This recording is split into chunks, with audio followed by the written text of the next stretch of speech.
ahora sí, antes de continuar con el siguiente curso, Yuli, préstame atención, quiero saber, ven, acércate, si ya te quedó claro lo del tema de la interjección. Ah, ¿lo del lenguaje? Así es. Sí, ahora sí ya está. Ya está todo clarísimo. bien. Sí. Ya, entonces si es que ahora yo te digo la palabra literatura, ¿qué es lo primero que se te viene a la mente? Libros. ¿Libros? Sí. Ah, muy bien, acertaste la primera, porque justo aquí yo tengo dos, pero Ya. uno que está escrito en nuestro país y otro que está escrito en Reino Unido. La pregunta es si crees si estos dos libros tienen algo en relación. Algo en relación. Pues te cuento, Giordano, que sí, existen distintas relaciones entre la literatura universal y el habla hispana. Pero ¿Ah, para sí? que sepan los chicos y tú un poquito más, Vamos. te cuento que los chicos de producción han preparado un video que explica todo. Entonces, ¿hay que ¿Quieres verlo? verlo? Claro. Vamos a ver. Vamos a verlo.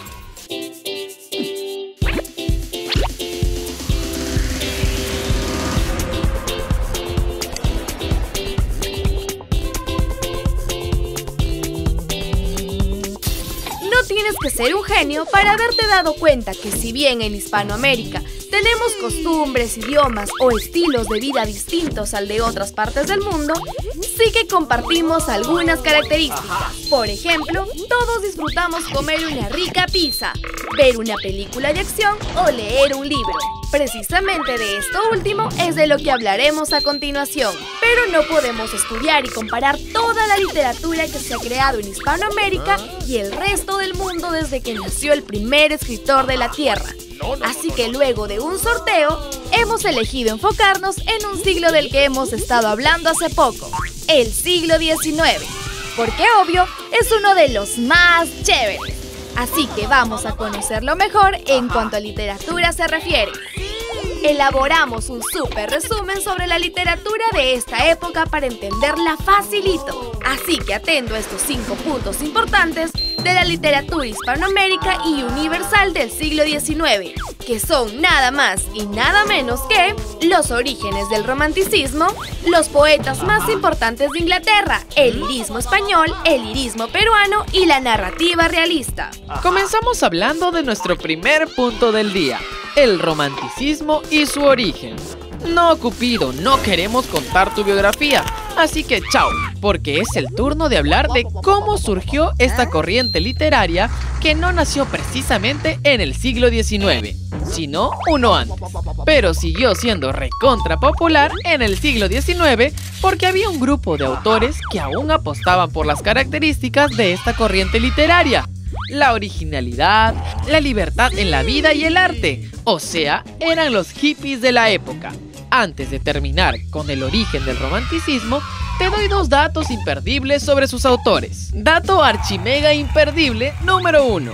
Los autores del romanticismo no se basaban en la gente que vivía en edificios o trabajaba en industrias. A ellos les encantaban los paisajes del campo, donde tomaban el sol con las vacas, caballos y cerditos.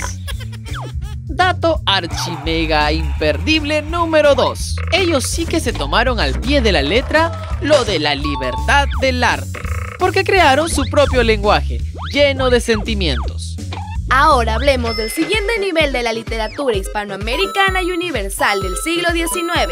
Es decir, te presentamos a los 3 autores más grandes de Inglaterra.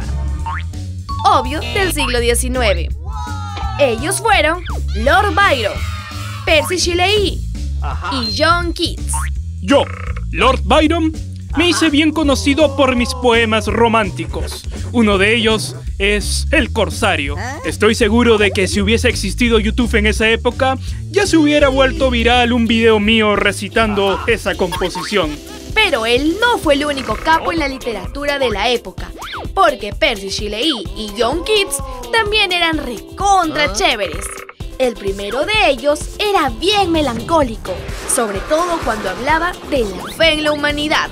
Lo puedes comprobar en Prometeo Liberado. Y por otro lado, John Keats se hizo famoso con odas, sonetos y lamia y otros poemas, donde juntaba sus obras más cortas que tus conversaciones en WhatsApp con tu mejor amigo. Pero sí que son alucinantes.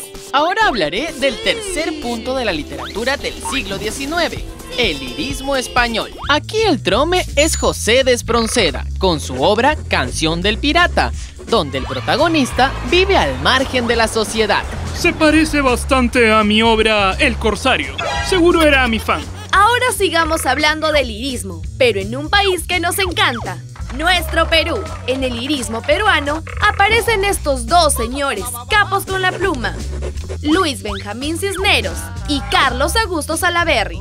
Pero quien fue el pionero aquí es sin duda Mariano Melgar, con sus yarabíes, unos versos locazos llenos de muchos sentimientos y con el sello del Perú. Nos acercamos al final del tema, con el último de los 5 puntos de la literatura del siglo XIX, la narrativa realista, que en España y en nuestro Perú tuvo mucha influencia de Francia. Lo importante es saber que en el Perú existieron 2 divas, Mercedes Cabello de Carbonera y Clorinda Mato de Turner. Pero no les decían así por hacer conciertos de música pop con atuendos locazos, sino por mostrar la realidad peruana en sus novelas literarias. Yo en Ave sin Nido hablé por primera vez de la vida cotidiana de la sierra.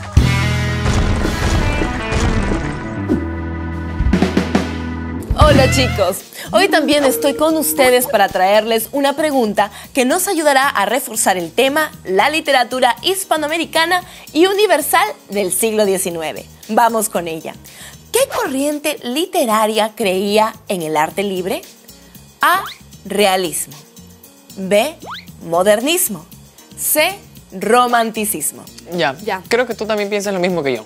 La C. Así es, romanticismo. Profe, Exacto. ¿cuál es la respuesta correcta? La alternativa correcta es C. Romanticismo.